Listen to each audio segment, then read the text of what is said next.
Og þegar að auðlindaskattur sem í fyrirhuguðu fjárlagafrumvarpi sem að Deloitte hefur reiknað út að sé 27%, þá hinn raunverulegu skattur á útgerðarfyrirtækinu 116% á hagnaði, sem þýðir það að við erum að borga með okkur. Og þetta bara nákvæmlega það sama eins og boðað var í frumvarpinu eða í hugmyndu ríkisstjórnarinnar um fyrningarleið að þjóðnýta með því að taka kvótann. Nú ætlar að þjóðnýta með skattum. Það ekki flóknara en það. Og helstu niðurstöðurnar auðvitað bara það að sjávarútvegurinn hann þolir ekki þessar álögur. Hann ræður ekki við það, hann fer á hén, verður verðlaus, fyrirtækin hjá okkur verða verðlaus. En hann má líka benda á það að þegar Þorvarður var að fara yfir allt sviðið í gær, þetta horfið tilbaka yfir tímabilið og bara á útgerðina. Þorvarður hafði eins og það fiskvinnsluna og útgerðina saman sem þýðist það að það eru peningar í fiskvinnslu. Og það þá framtíðarsýnin að við þurfum allir útgerðarmenn þurfum að eiga fiskvinnslu sem borgar niður tapið í útgerðina. Og ég eiginlega alveg viss það að Kristján Ragnarsson man eftir þeim tíma. Við erum ekkert að fara aftur til 1990. Við erum að fara aftur til 1975 til 84.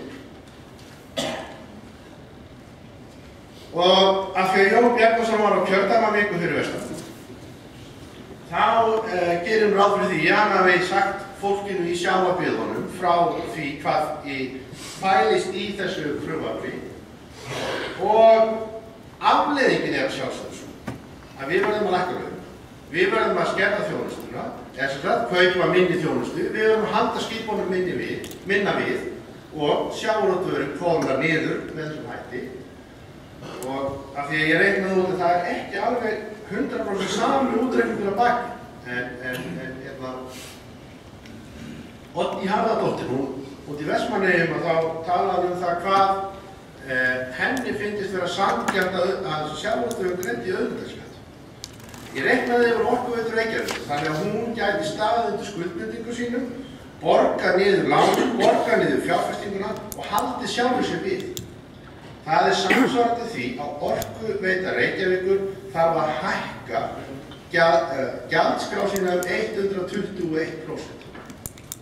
Það felur það í sér ef við segjum að það eigi vera jafnræði milli atvinnugreina þeirra sem nýta auðlindir. En staðan í hnotskurn auðvitað svo að það eru stríðsyfirlýsingar ráðherra stjórnvalda sem að bylja sífellt á okkur í fjölmiðlum. Það ekkert samráð við, okkur finnst það, ég held að segja okkur finnst það.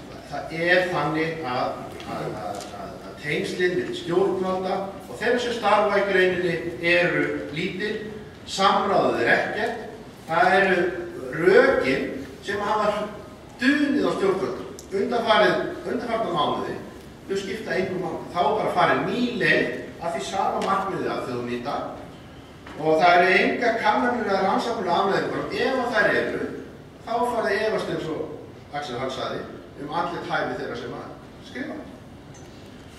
Nú, rökræðarnar eru ekki miklar fyrir hendi. Við fengum ekki Jón Bjarnason inn í gær til þess að tala við hann mál sjávarútvegsins og segir þetta nokkuð stjórnarráðið og viðhorfið þar til útgerðarmanna.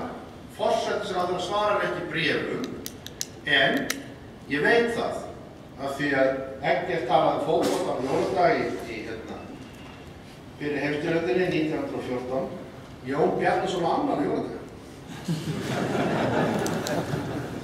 Og kannski bara bjóðum hann í fótbolta og leysum málið þar. En það blasir við að við þurfum að leysa málið. Það getur ekki öðruvísi farið og takk kærlega fyrir.